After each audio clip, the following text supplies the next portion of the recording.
So our today's lecture is importance of vegetables and spices in human nutrition as well as in national economy. Right. So what is the role of vegetables in our nutrition and what is the role of vegetables in the national economy? We will discuss. So firstly, when we are going to study about the vegetables and the production of vegetables, so firstly we have to know about some of the definitions like olericulture. So basically olericulture is the science which deals with the cultivation of vegetables. Okay, oleri has been taken from two words, oleri and culture. Oleri means the pot herbs. Okay, so pot herbs, that is vegetables, and the culture is the cultivation of plants, right? So olericulture means the cultivation of vegetables. Okay, the science which deals with the cultivation of vegetables. And the next definition is vegetable. So what is vegetable? It is basically a herbaceous plant. Okay, herbaceous plant which may be annual or biennial or maybe perennial in nature, and these vegetables may contain fruits, leaves, roots, stems, petiole, flower, and these various parts of the vegetables are consumed for culinary purposes or can be consumed as raw. Okay, so these vegetables vary in the lifespan. They may be annual, they may be biennial or perennial. Okay, most of the vegetables are annual in nature. Okay, like for example, cucumbers are annual, tomato, brinjal, these are annual in nature, and some of the vegetables are biennial in nature. Biennial means they grow, uh, they grow for the two seasons, two year you can say. Like first year they complete their vegetative growth, and in the next year they complete their reproductive growth. For example, radish, carrot, for the reproduction, for seed production, you can say they are biennial in nature. And if we are consuming them as raw, as their roots, then they are annual in nature. But when we are producing them for seed production, then they are biennial in nature. And many few of the vegetables are perennial in nature. Perennial in nature means they grow more than two seasons, more than 2 years, right? So examples of perennial crops are chow chow and only few vegetables, right? So their propagation methods are different. Some of the vegetables are propagated through seed, and some of the vegetables are propagated vegetatively. Their growth habits are different. Some are herbaceous in nature, some are vines in nature, some are shrubs, trees, right? Their growing season is also different. There are summer season crops, vegetable crops, as well as winter season vegetable crops, and their uses of different parts are also different, and the different parts are consumed at different stages. So they are vary. All the vegetables are vary in one way or in the another way, right? So this is the definition of vegetable as well as the olericulture. Now, what is the status of vegetables in India? India is the second largest producer of vegetables in the world. Okay, so first largest producer of vegetables is China, right? In India, vegetables are grown under an area of 8.98 million hectares with a total production of 156.3 million tons, right?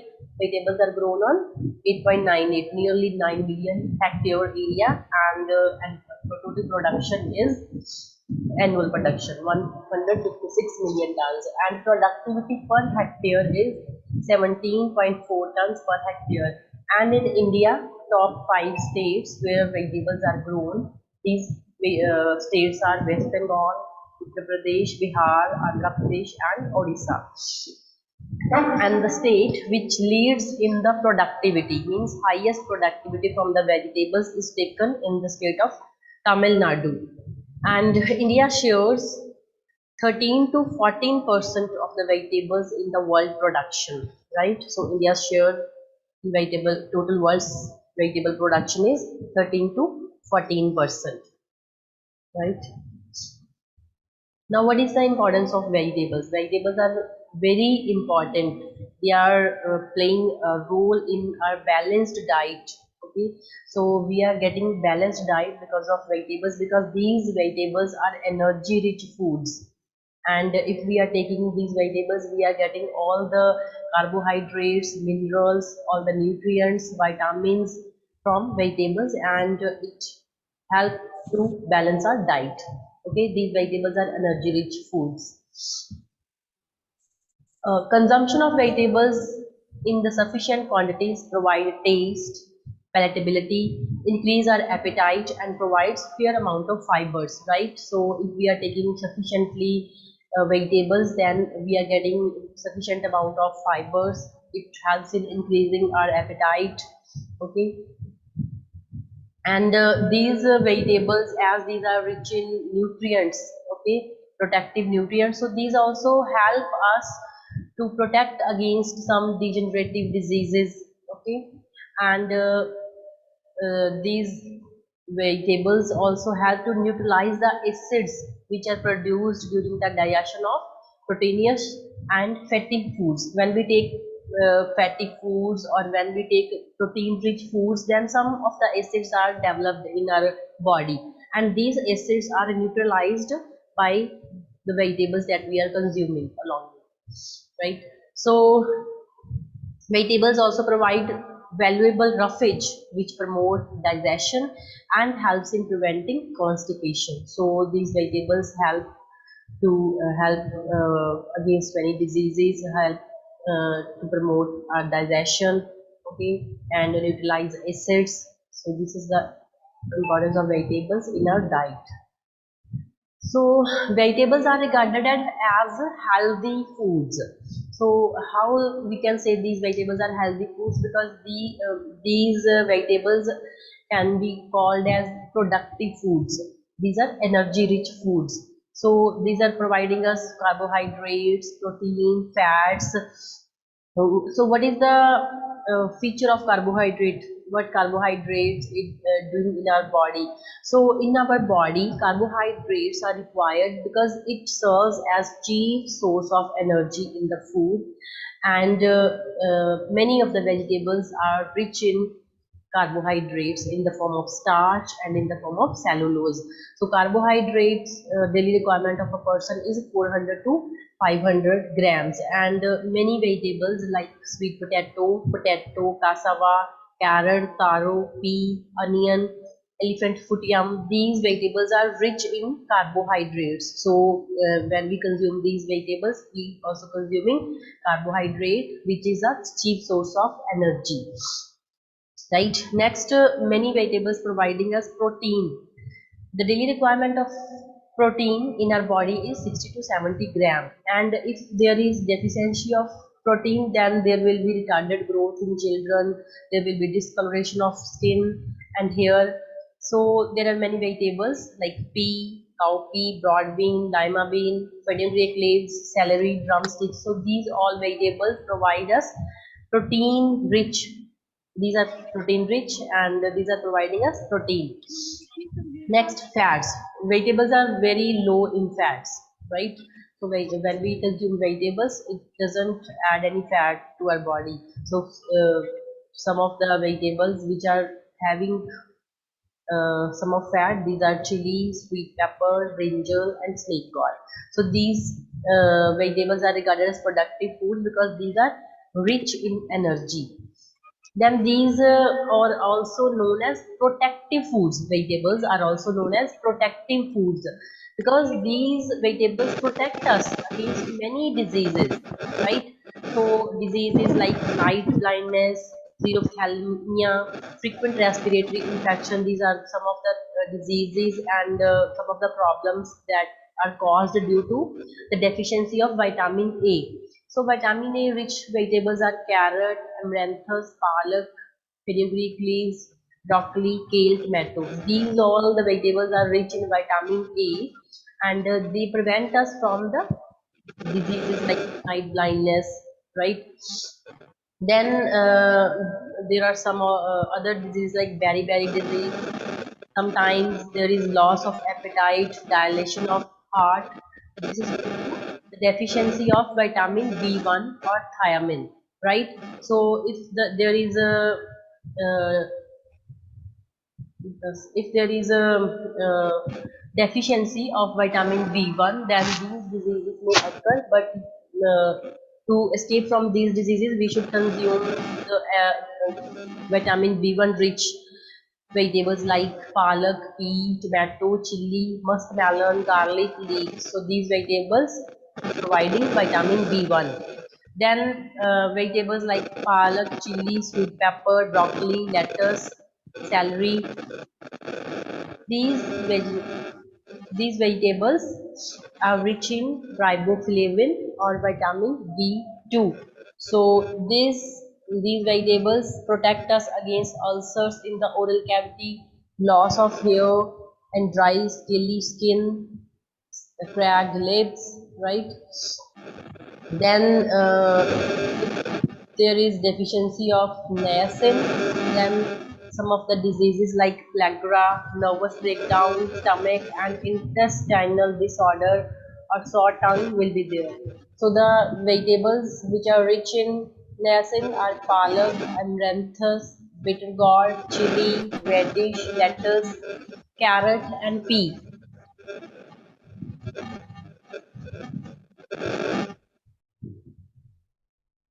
Then, because of the deficiency of vitamin C, scurvy may occur, or also there will be reduced resistance to diseases. Okay, so sweet pepper, chili, cabbage, broccoli, kale, drumstick, cauliflower, bitter gourd, amaranthus. These are rich in vitamin C, and green leafy vegetables are rich in vitamin K. Okay, so all these vegetables are providing us different vitamins which protect us against the different diseases. So these vegetables are regarded as protective foods.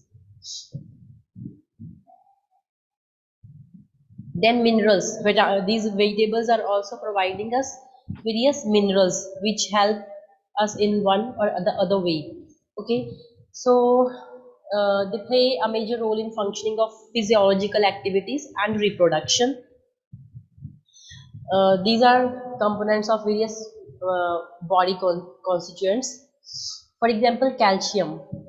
Some many vegetables providing us calcium. The vegetables which are rich in calcium are hyacinth beans, palak, fenugreek, parsley, and onion. And calcium is the main component of bones and teeth. It helps in blood clotting. And when there is osteomalacia in women after repeated pregnancy, so calcium is very necessary for the women also. So calcium is provided by many of the vegetables. Then ferrous. Ferrous is important component of hemoglobin, and if there is a deficiency of ferrous, then there will be pale, smooth tongue, pale lips. There will be problem in eyes and skin. The nails will be spoon shaped, and frequent exhaustion will be there.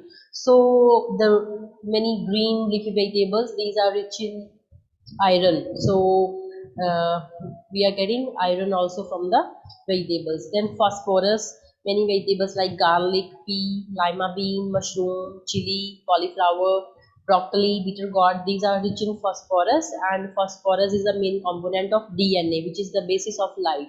So vegetables are also providing us many minerals that are required for our body, right? Then roughage and fiber. Vegetables are also providing us fibers. So these fibers help in digestion of the food and prevent constipation.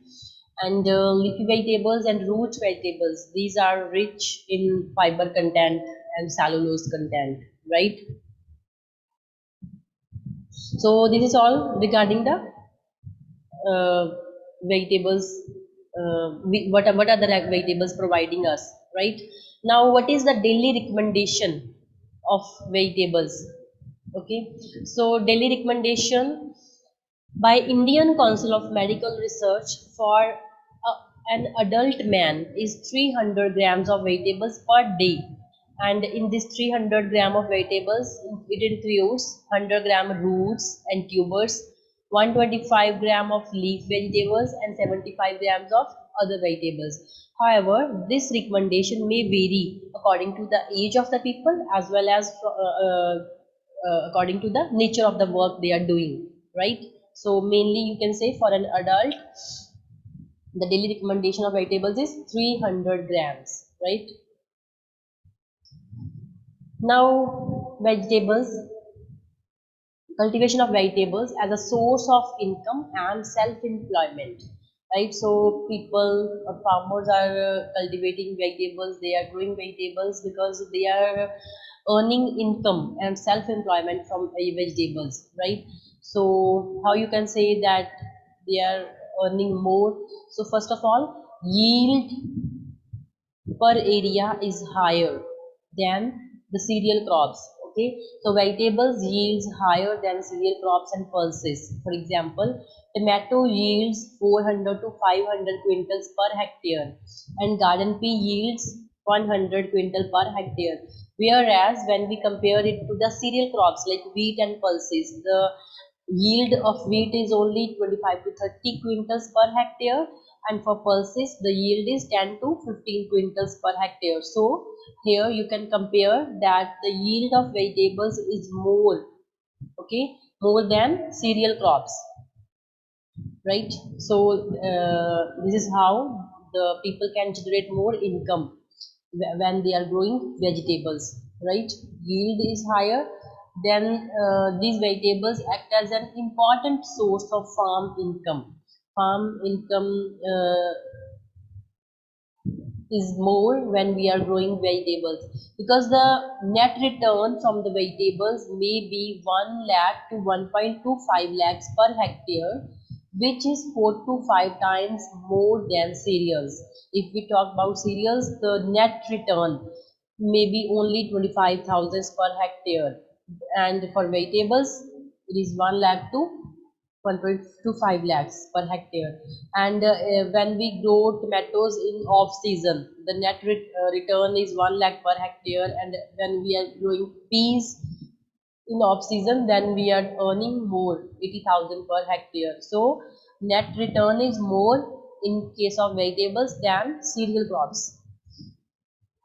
Then vegetable production assures more farm employment, right? Farm employment, because vegetables are labor intensive in nature. There are so many operations done in when we are growing vegetables, right from the sowing to harvesting and then processing and then marketing. So these vegetables are labor intensive. So these vegetables are assuring more farm employment, right?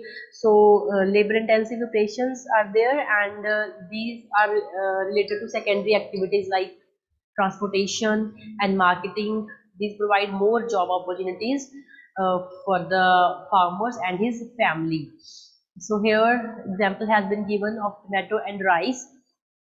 For tomato, uh, when tomato, after harvesting, when we send tomatoes for processing, it requires 2180 labor hours, and for fresh market it requires 8000 labor hours, okay, which is when we compare to rice, only 761 labor hours are required for the cultivation of rice.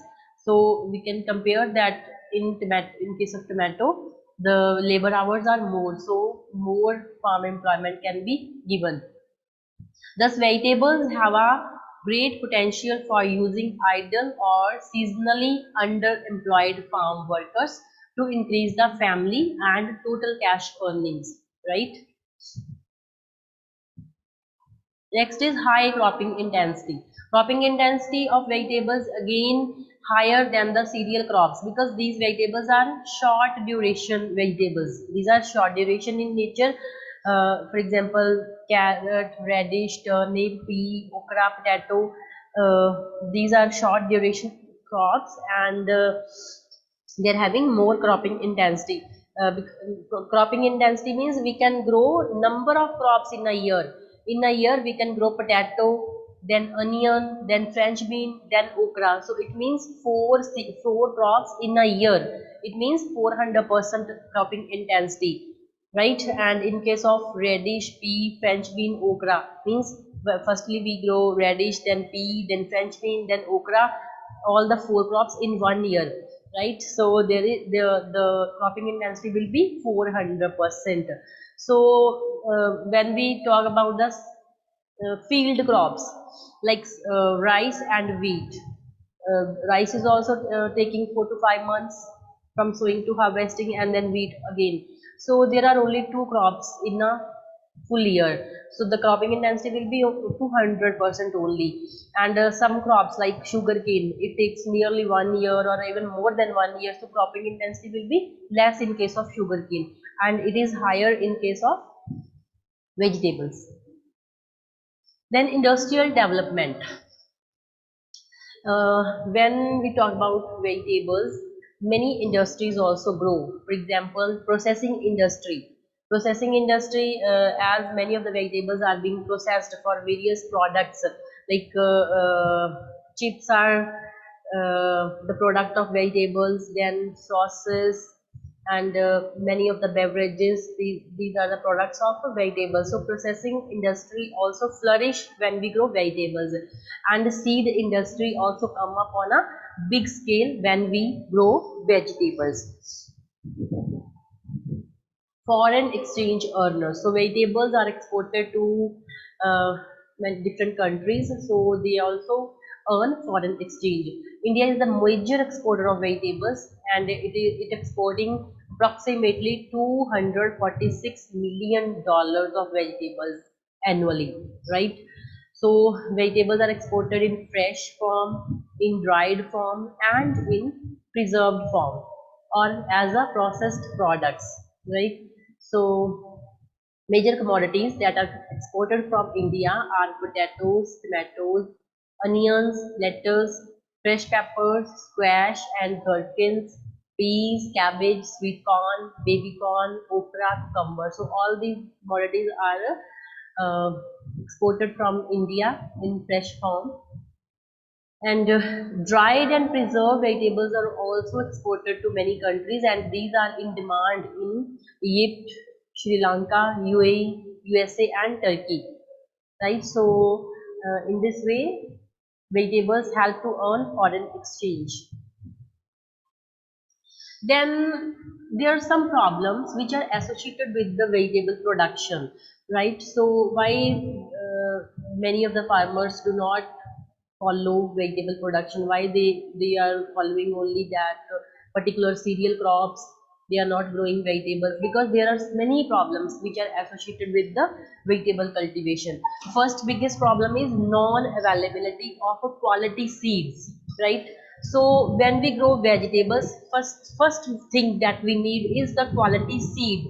If we are having seeds quality very good, then only we can grow good vegetables, healthy vegetables, and we can harvest healthy yields, and then only we can earn money by selling the vegetables. But if we are not having the quality seeds, then we cannot get more yield, we cannot earn much income. So there is a biggest problem of non availability of quality seeds. If there will be quality seeds available, then there will then our yields will be higher, right? So next problem that is associated with vegetable cultivation is paucity of authentic literature for growers, traders, and consumers. So growers, farmers, right? They are not having particular authentic literature about the vegetables, right? Then marketing problems are there. Once farmers grow vegetables in their field, so they face problem in marketing of the vegetables. So when they face problem in marketing, then they just think that marketing of cereal crops is easier than marketing of vegetables. So this marketing problem should be resolved. Then pest problems are there. Many of the pests attack the vegetable crops and they destroy the vegetable crops. So farmers do not want to produce vegetables on a large scale, right? Then cultural practices. Cultural practices are much more than the cereal crops, right?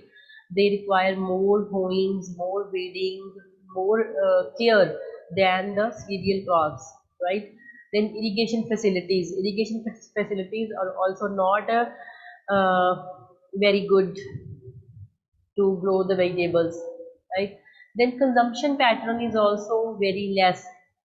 Many of the people who are living below the poverty line, or they are having no much money to purchase vegetables, right? So when people are not purchasing vegetables, then farmers will not grow more vegetables. They prefer to uh, grow cereal crops, right? So these are the problems which are related with the vegetable production, and these problems must be solved so that most of the farmers may grow vegetables and may uh, grow their income, right?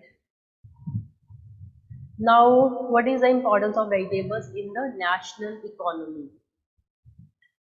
So, in national economy, as we have discussed that vegetables are exported to different countries, right? So, when these vegetables are exported to other countries, they are producing much income for the nation.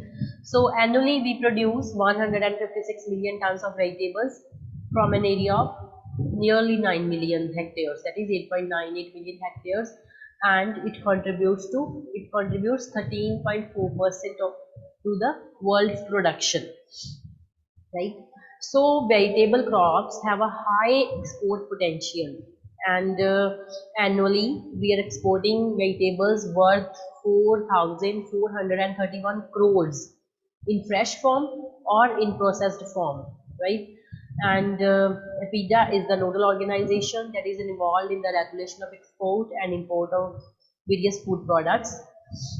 So many of the vegetables like onion, potato, bhindi, bitter gourd, chilies, these are exported to other countries, and some of the non-traditional vegetables like asparagus, celery, paprika, sweet corn, baby corn, beans, peas, cherry tomato. These are also have been shortlisted by APIDA for export, and now these vegetables are also exported to the other countries, right?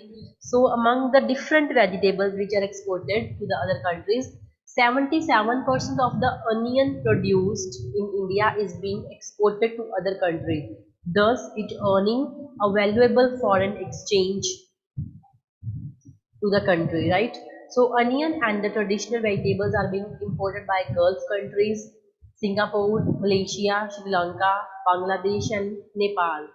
And the non-traditional vegetables, which are baby corn, sweet corn, celery, peas, cherry tomato, these vegetables are being imported by countries like Australia, European countries, Southeast Asia, and Gulf countries, right? So this is all about the importance of vegetable in our nutrition, in our health, as well as in national economy. Okay, so thank you.